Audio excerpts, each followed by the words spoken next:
Dok ne dođemo do suživota sa institucijama, potrebne su nam politike suživota i prakse, pre svega međusobne u zajednici. Ispred mene, evo je ovde, nalazi se jadna mrtva svraka. Tu, pa ja znam sad već sigurno 7 dana. Brat mi je rekao da prema što sam ja došla i on rekao, a pa znam da čeka Milicu.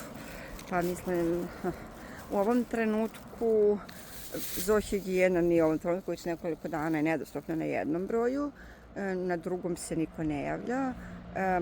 Paralelno u našem kraju nema neke komšije vodu već nekoliko dana, a od 26. juna ne radi rasveta pored jednog lokalnog vrtića, a u velikom parku.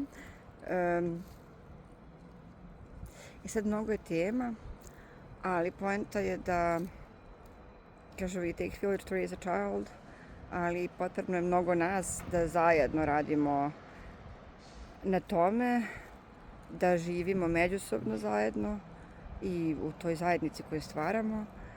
A